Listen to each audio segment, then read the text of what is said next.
신명기 31장 9절에서 13절 말씀을 통해서 온 이스라엘이 하나님 앞에 모일 때, 온 백성이 하나님 앞에 모일 때라는 제목으로 함께 은혜를 나누기를 원합니다. 세상이 발전해 나가는 속도를 보면 너무 빠르다는 것을 실감 느낍니다. 이제는 더 이상 쫓아갈 수가 없을 것 같습니다. 이 발전의 속도에. 우리가 지금 살아가고 있는 시대는 5G 시대라고도 하고 또 AI, 인공지능 시대라고도 합니다. 어떠한 새로운 것들이 우리 앞에 등장할지 나타날지 아무도 예측할 수가 없습니다. 이런 시대가 올 것이라고 상상은 했지만 참 이렇게 빨리 현실화될지 몰랐습니다. 요즘 분위기를 보면 세상은 원하는 것이면 다 만들 수 있을 것 같습니다. 원하는 것이면 다 가질 수 있을 것 같습니다. 원하는 것이면 뭐든지 다 할 수 있을 것만 같습니다. 그런 세상에 지금 우리가 살아가고 있습니다. 그런데 이렇게 빠른 속도로 변하고 바뀌고 있어도 세상이 우리에게 절대로 줄 수 없는 것이 있습니다. 그것은 우리가, 교회가 가지고 있는 힘이고 무기입니다. 무엇입니까? 바로 영입니다. 영성입니다. 영적인 능력입니다. 영적인 부분은 세상이 아무리 발전하고 뛰어나고 놀라워도 채워줄 수 없습니다. 영적인 부분은 어떻게 드러나고 채워지는 것입니까? 바로 오늘 이 자리에 여러분 함께한 이 자리에 영과 진리로 드리는 예배입니다. 예배. 예배가 우리의 영적인 능력이고 예배가 우리의 영이라는 것입니다. 예배는 말씀과 기도, 찬양으로 이루어집니다. 영적인 능력은 하나님의 말씀을 통해 하나님께 기도함을 통해 그리고 하나님을 향한 찬양으로 이루어진 예배를 통해서 채워진다는 것입니다. 이 외에 다른 어떤 것이 우리의 영적인 부분을 채울 수 있습니까? 결코 없습니다. 그러므로 예배는 그리스도인에게 있어서 가장 중요한 DNA와 같은 것입니다. 예배를 중심으로 교회의 사역들이 이루어져야 합니다. 진리입니다.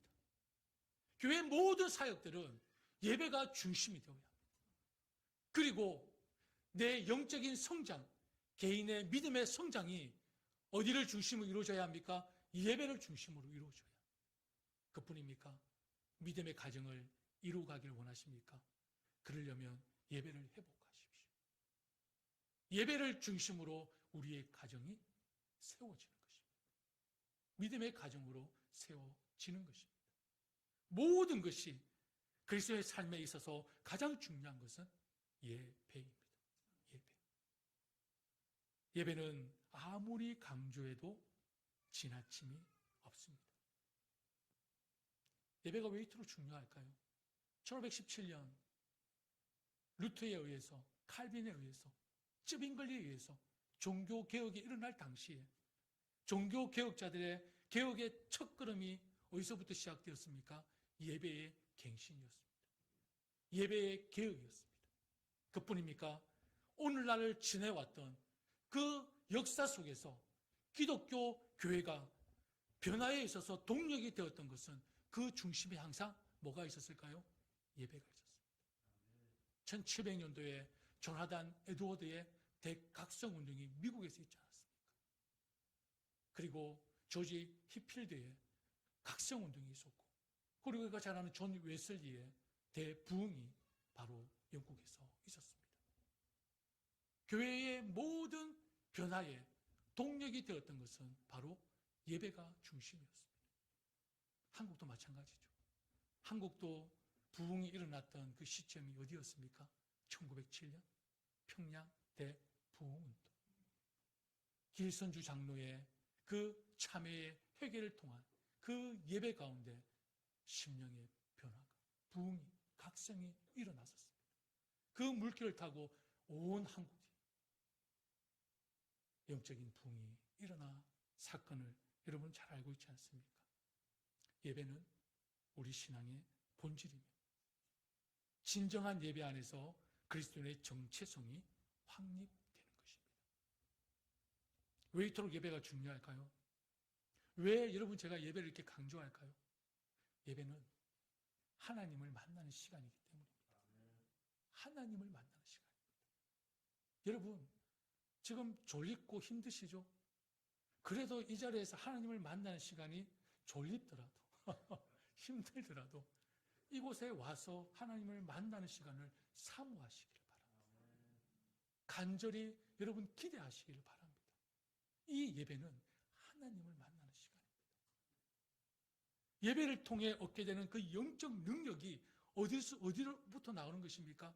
하나님과의 교제 속에서, 하나님과의 만남 속에서 얻게 되는 것입니다. 하나님께서는 우리에게 뭘 선물로 주셨습니까? 성령을 우리에게 선물로 주셨지 않습니까? 이 말은 하나님의 깊은 은혜를 체험할 수 있는 통로를 우리에게 허락하셨다는 것입니다. 하나님을 만날 수 있는 통로를 우리에게 주셨다는 것입니다. 성령을 우리에게 주셨다는 것은 하나님이 나와 함께 하겠다라는 그 하나님의 마음을 성령을 통해 우리에게 선물로 주셨다는 것입니다. 따라서 하나님의 영이 임재하는 이곳, 바로 예배 가운데 우리는 반드시 누구를 만나야 합니까? 하나님을 만나야 합니다. 여러분, 영적인 능력은 가만히 있으면 주어지지 않습니다. 끊임없는 하나님과의 교제를 통해 자라나고 성숙되어 가는 것입니다. 19세기 최고의 부흥사였던 D.L. 무디 목사님은 이런 말씀을 하셨습니다. 인간은 깨어진 그릇과 같으므로 계속 충만하게 되는 방법은 물이 쏟아지는 수돗물 앞에 그 깨어진 그릇을 가져다 놓는 방법밖에 없다라고 했습니다. 다시 한번 말씀드릴까요? 인간은 깨어진 그릇과 같으므로 계속 충만하게 되는 방법은 물이 쏟아지는 수돗물 앞에 그 깨어진 그릇을 가져다 놓는 방법밖에 없다라고 말합니다. 여러분, 단 한 번의 은혜와 체험으로 영적인 사람이 되는 것이 결코 아닙니다. 여러분들은 오해하지 마십시오. 단 한 번의 은혜로, 단 한 번의 뭔가 신비로운 체험으로 영적인 사람이 되는 것이 결코 아니라는 것입니다. 뭔가 신비한 체험을 하고 어느 한 시점에 마치 신내림을 받은 것처럼 계시를 받는 그 일시적인 현상으로 내가 영적인 사람이 되는 것이 아니라는 것입니다.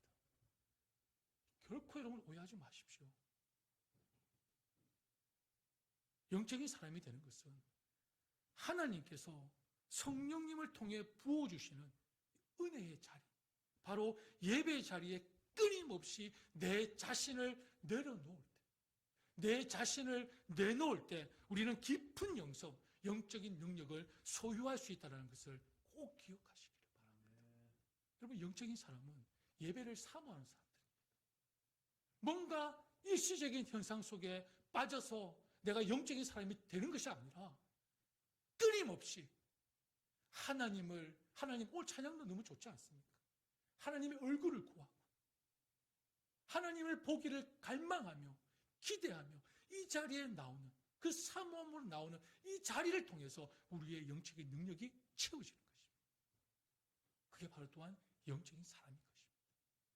뭔가 특별한 계시를 받고 마치 뭔가 신내림을 받은 그런 사람이 아니라 하나님을 끝없이 갈망하고 하나님을 끝없이 보기를 원하는 이 은혜의 자리, 이 예배의 자리를 사모하는 사람들이 바로 영적인 사람들이라는 것입니다. 그런데 오늘날 예배 속에서 발견되는 큰 문제가 하나 있습니다.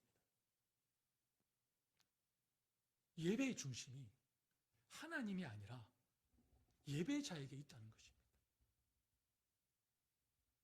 하나님을 영화롭게 하는 예배가 아니라 사람을 기쁘게 하는 예배, 마치 쇼와 같이 되어 버렸다는 것입니다. 오늘날의 교회와 예배가. 물론 예배는 예배드리는 성도에게 기쁨과 확신으로 이어져 삶으로 드러나야 합니다. 그죠? 하나님의 은혜를 받아야 됩니다. 그리고 하나님께 주시는 그 기쁨과 확신으로 채워져야 합니다. 그리고 그 마음으로 세상에 나아가서 삶으로 드러나야 합니다. 반드시 그래야만 합니다. 하지만 사람의 만족이 예배의 목적이 아닙니다. 내 만족이 예배의 목적이 아니라는 것입니다. 인간의 필요를 채워주고 장엄하고 세련되고 화려하고 매력적으로 보이는 것이 예배의 목적이 결코 아니라는 것입니다. 실제 여러분 한번 생각해 보십시오. 그렇게 준비하고 그렇게 만들어 간다 해도 모든 성도들을 만족시킬 수 있는 예배가 이 땅에 존재할까요? 존재할까요? 없습니다. 아무리 인간의 노력으로 그 사람의 마음을 잘 헤아려서 그 만족을 채워주기 위해서 우리가 예배를 세팅하고 준비하고 세련되게 화려하게 장엄하게 만들었다 해도 모든 성도들을 만족시킬 수 있을까요? 결코 없습니다. 여러분, 이러한 모습은 하나님이 인간을 창조한 목적도 아니며 하나님이 예배를 허락하신 이유도 아닙니다. 곧 성경적이지 않다는 것입니다. 그렇기 때문에 우리는 예배에 관한 질문을 바꿔야 합니다. 어떻게 성도들이 우리 예배에 만족할 것인가? 이 질문을 던지는 것이 아니라 어떻게 사람들을 하나님의 임재 앞으로 인도할 것인가? 하나님께서 친히 보여주시겠다고 하는 이 자리, 이 예배 자리에 사람들을 어떻게 인도할 것인가? 우리는 이렇게 질문을 바꿔야 한다는 것입니다. 그리고 이 질문 앞에 고민하고 우리는 기도해야 합니다. 왜 그렇습니까? 예배의 주도권은 나에게 있습니까? 인간에게 있습니까? 아닙니다. 오직 하나님께 있습니다. 예배는 우리의 만족을 위해 있는 것이 아니라 내 모든 것을 다하여 하나님께 드리는 것에 그 목적이 있는 것입니다. 예배는 내 만족이 아닙니다. 일주일 동안 전혀 하나님과 상관없이 살다가 성경도 보지도 않고 기도 생활도 없이 바쁘고 분주하다는 이유만으로 내 마음대로 살다가 기껏 이 자리에 나와가지고 하나님 채워주십시오. 차곡차곡 넘쳐나도록 부어주십시오. 여러분, 이것이 예배의 목적이 아니라는 것입니다. 예배의 목적은요, 월요일부터 토요일 부족하지만, 연약하지만, 그래도 하나님을 바라보고, 말씀을 붙들고, 넘어지고, 쓰러지고, 좌절하는 그 몸을 가지고, 이곳에 와서, 하나님, 그래도 이렇게 하나님을 위해 살았습니다. 부족하지만, 하나님, 받아주시옵소서.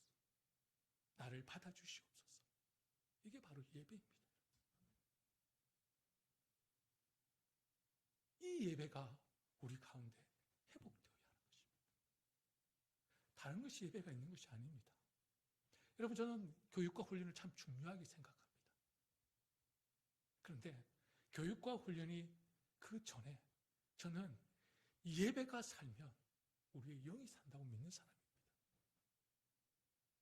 교육과 훈련을 하는 이유는 여러분에게 하나님을 만나게 하는 예배로 초청하기 위함입니다. 하나님을 잘 알아야, 하나님의 뜻을 깨달아야 진정한 예배의 의미를 알게 될 것이고 그 예배를 통해 하나님을 만날 수 있지 않겠습니까? 그러려면 배워야죠. 알아야죠. 노력해야죠. 간절함이 있어야죠. 사모함이 있어야죠. 그래서 저는 교육과 훈련을 중요하게 생각하는 사람입니다.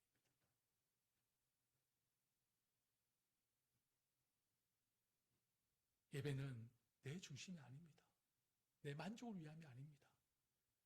인간에게 주도권이 있는 것이 아니라 오직 경배의 대상이 되시는 하나님 중심이며 하나님께 그 모든 주권이, 모든 주도권이 하나님께 있는 것입니다. 예배는. 그렇다면 오늘날의 교회와 예배를 한번 생각해 봤으면 합니다. 실제 많은 교회들이 어떻게 성도들이 우리 예배에 만족할 것인가? 이런 질문에, 이런 고민에 빠져 이 고민을 해결하려고 부단히 노력해 왔습니다. 여기에 쏟아부은 열정과 물질은 아마 어마어마할 것입니다. 그런데 쏟아부은 에너지와 물질의 합당한 결과가 나왔습니까? 여러분 주변을 보십시오. 그 합당한 결과가 나왔습니까? 말씀을 안 드려도 그 결과를 여러분이 지금 보고 계십니다. 세계의 교회를 한번 보십시오. 한국의 교회만 봐도 그렇습니다. 영국 교회부터 시작해서 미국 교회, 그리고 한국 교회에 이르기까지 엄청난 투자를 했습니다. 그럼에도 2000년도를 넘어서부터 교회에 나오는 수가 현저히 줄어들고 있습니다. 2012년도 미국의 조사 결과입니다. 미국 역사상 2012년도에 미국 역사상 최초로 기독교 인구가 50% 아래로 떨어졌다고 합니다.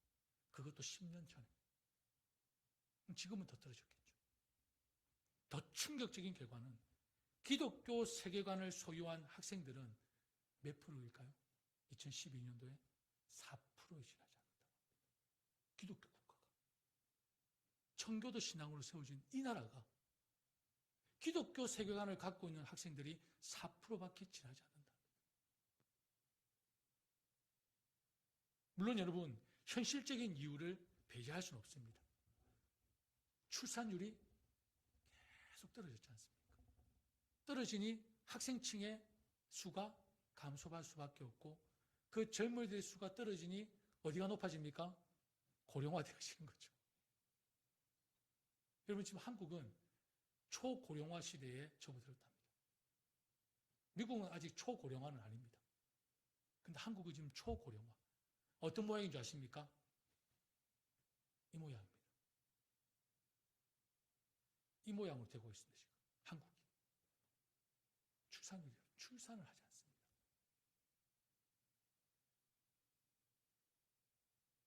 그뿐입니까? 급속한 세속 문화로 인해서 어떤 얘기들이 들리냐? 아, 교회는 이제 재미없어.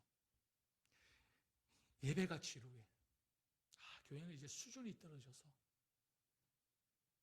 여러 가지 요인들이 지금 들리고 있습니다. 물론 너무 실제적인 답입니다. 그리고 무시할 수 없는 요인들입니다. 물론 이러한 현실적 요인들을 무시할 수 없지만 세상의 변화에, 문화의 변혁과 트렌드에 너무 민감하게 반응하다 보니 여러분 교회가 가진 무기를 놓쳐버렸습니다. 교회가 가진 실제적인 힘을 잃어버렸습니다. 그게 무엇일까요? 여러분 교회는 어떤 공동체입니까? 영적인 공동체입니다. 그죠? 다 동의하시죠? 교회는 영적인 공동체입니다. 사조직이 아닙니다. 영적인 공동체입니다. 그 영이라는 것은 인간이 만들어낼 수 있는 그런 유가 아닙니다. 우리가 얻고 싶다고 만들어낼 수 있는, 얻을 수 있는 것이 아니라는 것입니다. 그렇다면 오늘날 교회가 이런 위기를 맞게 되기까지 놓치고 있었던 것이 무엇일까? 한 가지 분명한 것은 영적인 공동체인 교회는 세상이 줄 수 없는 유일한 것을 가지고 있습니다. 그것이 무엇입니까? 하나님과의 만남. 교회가 가지고 있는 가장 큰 무기와 힘은 하나님과의 만남입니다. 하나님과의 교제입니다. 그런데 오늘날 교회들이 이것을 잃어버렸습니다. 성도들의 마음을 충족시켜주기 위해서, 성도들의 마음을 만져주기 위해서 온갖 쇼를 만들어내고 화려한 프로그램들을 만들어서 가장 강력한 무기인 하나님과의 만남을 잃어버렸습니다. 얼마나 안타까운 일입니까? 교회가 줄 수 있는 유일한 힘은 하나님과의 관계를 통한 기쁨입니다. 예배를 통한 영적인 자유함과 기쁨입니다. 하나님의 은혜와 하나님 나라의 소망입니다. 예배의 속성인 바로 찬양과 기도와 말씀을 통해서만 우리는 하나님을 만날 수 있는 것입니다. 더 나아가서 예배를 통한 하나님과의 만남을 통해서만, 예배를 통해 하나님과의 만남을 우리는 가집니다. 그리고 그 하나님의 만남을 통해서만 저는 다음 세대의 마음이 회복되고 변화될 수 있다고 믿습니다. 하나님이 원하시는 하나님의 형상을 회복할 수 있는 길 또한 저는 예배의 회복이 있다고 믿습니다.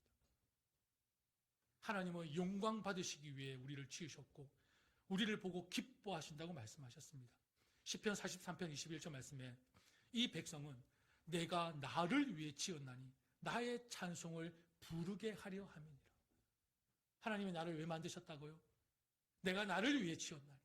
하나님이 하나님을 위해서 나를 지으셨습니다. 왜요? 나의 찬송을 부르게 하려 함이니라. 하나님을 예배하는 존재로 우리를 창조하셨다는 것입니다. 저는 장로교 소속 목사였습니다. 그런데 이 교회를 담임하면서 미국의 가장 큰 교단인 SBC 교단으로 저는 들어왔습니다. 참 놀란 것은 정말 교회의 변화를 위해서, 변혁을 위해서 끊임없이 노력한다는 것입니다. 이 교단이. 미국에서 가장 큰 교단인 이 남침내교는 오늘날 교회의 참여도가 급격하게 떨어진 결과를 보고 가만히 있지 않았습니다. 그러던 중에 남침내 교단은 대대적인 혁신과 변화를 꾀합니다. 바로 세대를 통합하는 예배로 전환합니다. 그런데 세대 통합 예배는 여러분 잘 기억하십시오. 변화를 주는 것이 아닙니다. 원래 성경적인 예배는 세대 통합 예배입니다. 원래로 돌아가는 것뿐입니다. 성경적으로 돌아가는 것뿐입니다. 그래서 뉴욕교회도 다음 주부터 다음 세대와 함께 예배를 드리려고 준비 중에 있습니다. 사실 오늘날 교회가 흔히 보여주는 이 세대 분리형 교육은 그 시기가 그렇게 길지 않습니다. 역사는 한 100년 정도밖에 되지 않았습니다. 그전에는 계속해서 세대가 통합해서 예배를 드렸다는 것입니다. 근데 세대가 분리해서 예배를 드리는 것은 그 역사가 100년 정도밖에 되지 않습니다. 왜 세대 분리형으로 바뀌었냐? 산업화 때문에. 그리고 근대화 물결과 전쟁 후에 출생이 증가했습니다. 그리고 공립학교 시스템이 시작되는 등의 사회 구조가 바뀌면서 자연스럽게 교회 안에도 연령별 신앙 교육이 확산된 것입니다. 그 전까지는 교회가 전 세대가 함께 예배를 드렸습니다. 그림이 그려지십니까? 여러분 옛날 영화를 보게, 미국 영화를 보게 되면 왜 주일 오전이 되면 뭘 타고 가죠? 그때는 자동차가 없었으니까 마차를 타고, 그죠? 온 가족이 마차를 타고 동네 교회로 가서 예배를 드렸습니다. 끝나고 난 후에는 어떻게 했을까요? 집에서는 가정 예배를 드렸습니다. 주일 학교는 따로 없었습니다. 온 식구들이 함께 예배당에서 예배를 드리는 것이 주일 예배의 전부였습니다. 이에 부모와 자녀가 함께 예배를 드릴 뿐이었는데 당시 교회는 엄청나게 부흥되었고 그리고 아이들이 넘쳐났습니다. 왜 교회가 부흥하고 성장했을까? 왜 아이들이 그 당시에는 많았을까? 물론 지금 시대와는 다른 부분이 있겠지만 당시 부모들은, 어른들은 시간만 나면 자녀들에게 그리고 아이들과 함께 신앙의 이야기를 하고 하나님의 말씀을 가르쳤습니다. 다음 세대를 향한 복음의 메신저 역할을 늘 누가 했다고요? 부모가, 어른들이 담당했습니다. 그로 인해 교회는 부흥했고 다음 세대가 준비되었습니다. 제가 세대 통합은 성경적이라고 말씀드렸지 않습니까? 그 중에 하나를 오늘 말씀의 본문으로 잡았습니다. 오늘 본문의 말씀을 한번 보십시오. 짧게 한번 살펴볼까요? 10절 말씀에 보면 매 7년 끝에 곧 면제년의 초막절에라고 되어 있습니다. 그리고 11절 말씀에 보면 온 이스라엘이 내 하나님 여호와 앞 그가 택하신 곳에라고 말씀합니다. 무슨 말씀입니까? 매 7년 끝에면 정해진 시간이 있다 없다? 정해진 시간이 있다는 것입니다. 자, 약속된 시간에 그리고 그가 택하신 곳이 뭐죠? 지정된 장소라는 것입니다. 약속된 시간에 지정된 장소라는 뜻입니다. 다시 말씀드리면 하나님께서 정해놓으신 시간 그리고 지정된 장소에 온 이스라엘 백성이 하나님께 나와 함께 교제하며 말씀을 듣는 것을 세상의 그 어떤 곳과 타협할 수 없는 하나님과의 약속으로 동의하고 하나님과의 약속으로 정하고 그 정해진 시간에 정해진 장소에 기쁜 마음으로 온 백성들이 참여했다는 것입니다. 하나님이 택하신 그곳, 하나님이 정하여 주신 그 시간에 온 이스라엘 백성이 세상의 어떤 것과 타협하지 않고 하나님의 약속으로 동의하고 기쁜 마음으로 참여했다는 말씀입니다. 여러분 11절 말씀을 한번 같이 읽어볼까요? 11절 말씀입니다. 시작. 온 이스라엘이 내 하나님 여호와 앞 그가 택하신 곳에 모일 때에 이 율법을 낭독하여 온 이스라엘에게 듣게 할지니. 아멘. 자, 온 이스라엘이 내 하나님 여호와 앞 그가 택하신 곳에 모일 때에 라고 했죠. 말씀에 번역에 오류가 있습니다. 여기서는 여호와 앞이 아니라 이 앞이라는 이 히브리어를 앞으로 번역하는 바람에 조금 해석에 오류가 발생했는데 원문을 다시 풀어보면 이렇습니다. 온 이스라엘이 내 하나님 여호와께서 보이신 얼굴을 보러 그가 택하신 곳으로 올 때에 라는 뜻입니다. 그러니까 하나님의 여호와의 얼굴을 앞이라고 번역을 해놨습니다. 근데 여호와의 얼굴을 보러 라는 뜻입니다.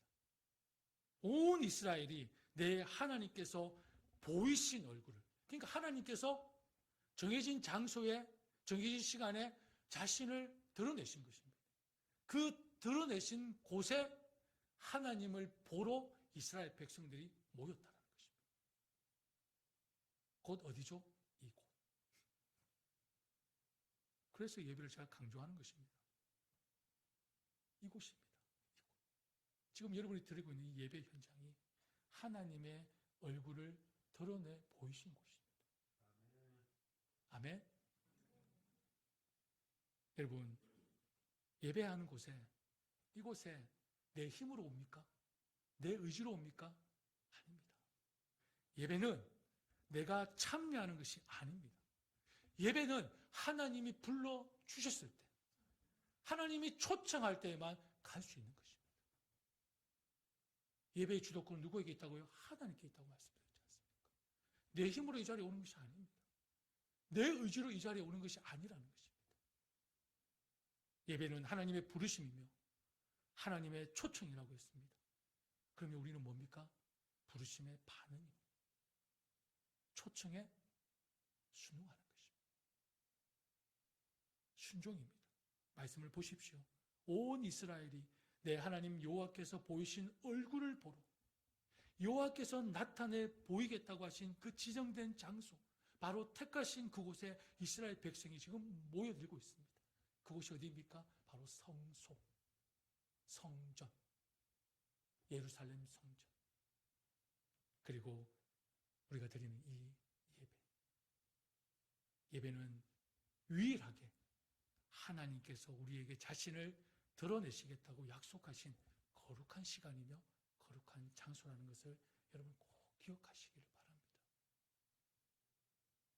이곳에 모일 때 12절 말씀에 보면 남자만이 아니라 여자도 함께 했습니다. 여러분, 이 당시에 남자의 위치와 여자의 위치, 여자분들에게 죄송합니다. 엄청난 격차가 있었습니다.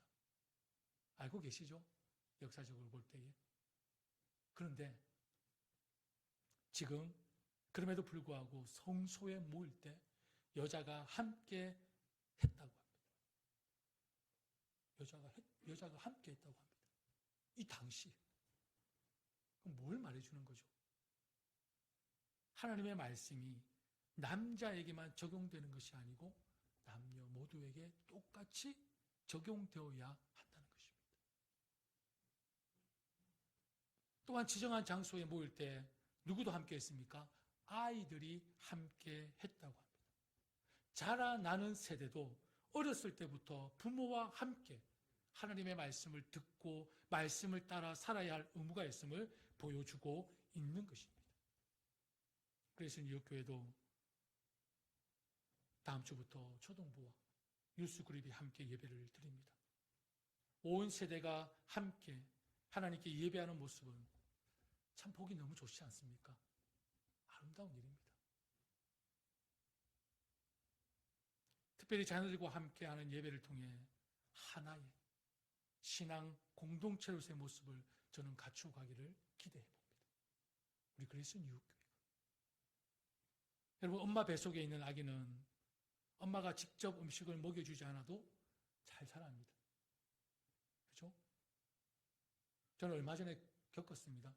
우리 이한이를 통해서 뱃속에 있어도 잘 자라더라고요. 뭘 떠먹여주지 않아도. 왜 그렇습니까? 태와 엄마가 연결되어 있기 때문입니다.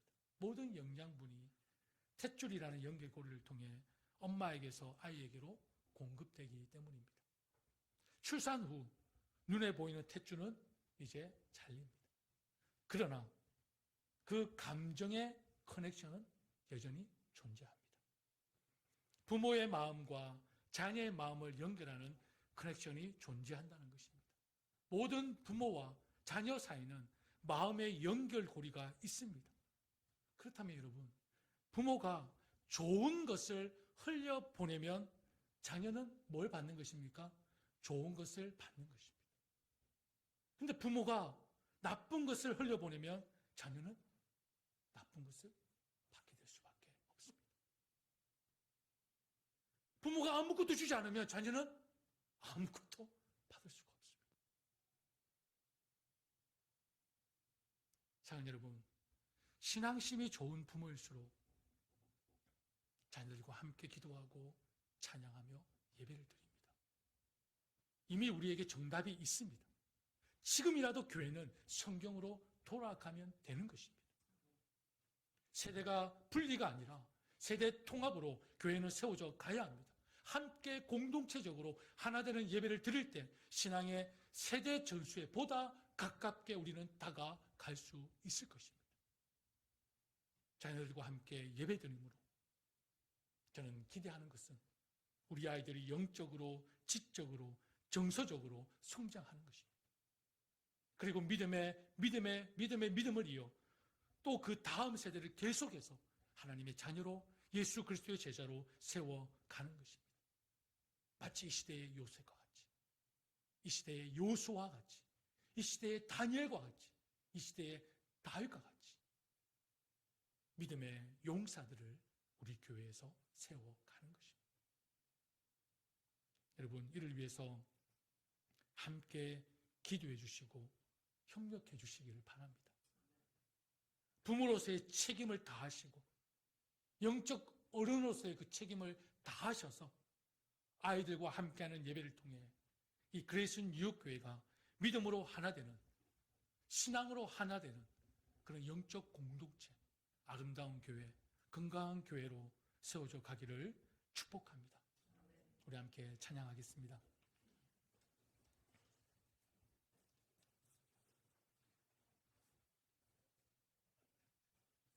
나의 백성이 다 겸비하여 온 제목은 이 땅 고치소서. 여러분,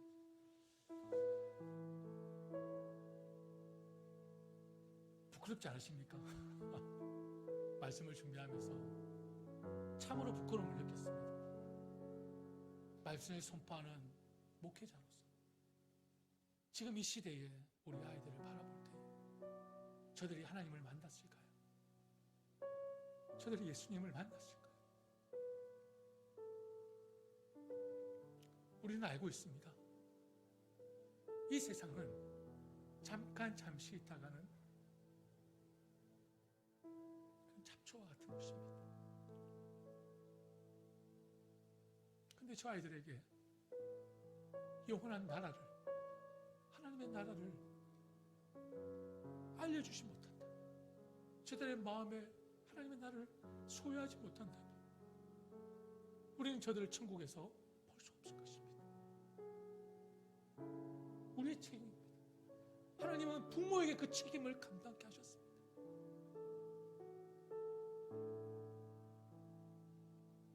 찬양을 부르신 후에 여러분 주님 앞에 가는 그날까지 우리의 책임을 다합시다.